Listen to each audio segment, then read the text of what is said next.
नजर बयानात आता आते है हैं कि कि अखरोटी मैं अमन इन्वेस्टमेंट का और दाई हूँ और मैं पूरी दुनिया में अमन कायम करने की कोशिश कर रहा हूँ, दूसरी तरफ हम देखते हैं कि जो वेनेजुएला में किरदार अदा किया, जो कि अक़वाम मुत्तहदा के कवानीन की सख्त खिलाफ वर्जी भी की गई और जो उसका दिल चाह रहा है वो ईरान के हवाले से भी धमकियाँ दी गई।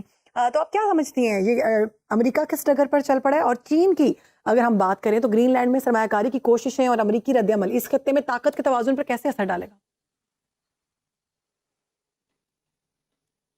देखिए, ताकत के तवाज़ुन की अगर बात करें तो अमेरिकन नेशनल सिक्योरिटी ने बहुत दो टोक अल्फाज में कह दिया है कि हम ये तस्लीम करते हैं कि अमेरिका जो है वो इकलौती पावर अब नहीं है हुँ, और दुनिया में और भी पिवटल कंट्रीज़ हैं, तो अगर वो पिवट हैं तो वो अपना-अपना इन्फ्लुएंस जो है अपने-अपने इर्द-गिर्द, अपने करीब-ओ-जवार में, अपने स्फीयर में यूज़ कर सकते हैं। सही।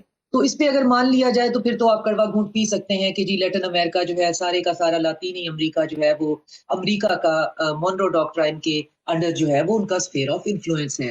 तो वो वहाँ पे किसी को ना इन्वेस्टमेंट करने देंगे, ना वहाँ से किसी को फ़ायदा लेने देंगे और वहाँ पे वो जो चाहेंगे वहाँ पे बंदरबांट होगी, वहाँ पे वो जंगल का जो कानून बनाना चाहेंगे वो बनाएँगे। हालाँकि हर सॉवरेन कंट्री को ये स्फीयर ऑफ इन्फ्लुएंस की भी खैर मुझे समझ नहीं आती।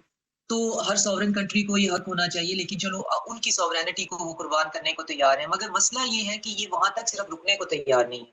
अब फिर आगे जाके इनका ग्रीनलैंड जो है वो भी इनका स्फीयर ऑफ इन्फ्लुएंस है। वैसे ये यूरोप से अपने कोई टाइज़ नहीं रखना चाहते। फिर यूक्रेन भी इनका स्फीयर ऑफ इन्फ्लुएंस है, फिर रशिया भी इनका स्फीयर ऑफ इन्फ्लुएंस है, फिर ये ताइवान में भी आना चाहते हैं और ईरान को भी धमकाना चाहते हैं।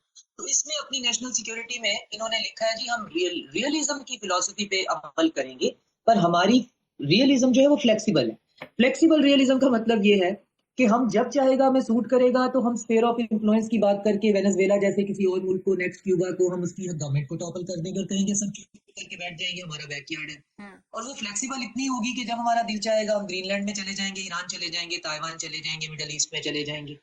तो ये सिर्फ जंगल का कानून है।